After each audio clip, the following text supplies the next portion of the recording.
Bonjour. La quasi-totalité des journaux parus ce samedi 13 juillet 2019 évoque la demi-finale de la CAN 2019 qui doit opposer le Sénégal à la Tunisie ce dimanche à 16h. Et les Lions seront face à l'histoire de la vie de Sud Quotidien qui signale Sadio et compagnie à un pas de la bande à Diouf. Sada Thioub, l'attaquant des Lions, lui, prédit que ça va se jouer sur des détails. Des Échos de la tanière, Sud Quotidien nous en donne, informant que Mbaye Niang est blessé et Mbaye Diagne, lui, enrhumé. Dimanche, jour d'histoire, Barassa une l'Observateur qui souligne à l'endroit des Lions que c'est l'occasion d'égaler la génération de 2002. Il y a aussi, selon l'Obs, la revanche à prendre sur Giresse. Cissé et ses pointes de douleur, l'Obs en parle et voit qu'Ismaïla Sarr pousse Keita Baldé vers le banc. Le journal du groupe Futur Média nous parle aussi de Ferjani Sassi, le poison tunisien. Les Échos voient au même moment les Lions à fond pour une place en finale à l'occasion de ce match contre la Tunisie qui se joue demain à 16h. Ismaïla Sarr est d'attaque, Mbaye Niang et Mbaye Diagne toujours absents, indique ce quotidien où Maître Augustin Senghor déclare, je cite,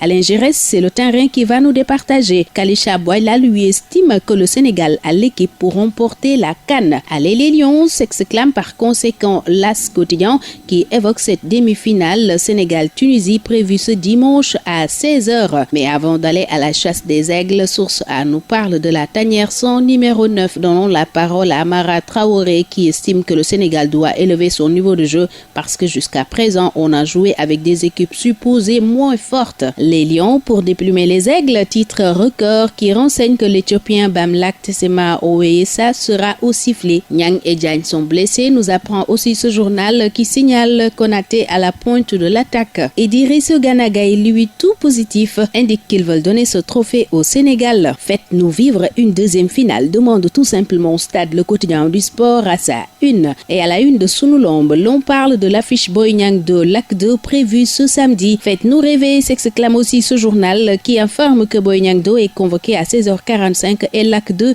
à 17h. Le premier nommé vise la passe de 7 à Guédiawaye et le second est en mission commando pour le stopper. Selon le quotidien des arènes sénégalaises Sunulombe, le quotidien Enquête revient pour sa part sur la manifestation de Arline Bok hier pour la vérité sur le pétrole et le gaz et parle de flop hier à Guédiawaye. La plateforme a encore prêché dans le vent si on en croit ce quotidien où Fou Malade de Y'en a marre promet qu'ils vont continuer à se mobiliser. Babacar Mbaye Ngaraf, lui, estime que le simple fait que Timis soit impliqué dans une affaire de trafic de cocaïne suffit pour lui reprendre tous les contrats. Auditionné hier à la DIC dans le cadre de l'affaire Petro-Tim, Abdoulaye Timbo, oncle du chef de l'État, dit dans Enquête ne pas être au courant d'un virement. Je n'ai jamais été au courant d'un virement de 250 000 $, répète Abdoulaye Timbo dans l'As quotidien qui rapporte ses propos tenus à sa sortie de la division des investigations criminelles. Les Échos nous replongent aussi dans le rassemblement de Arline Bok à Guédiawaye et indique que ces localités a fait flop, les zones sensibles de la ville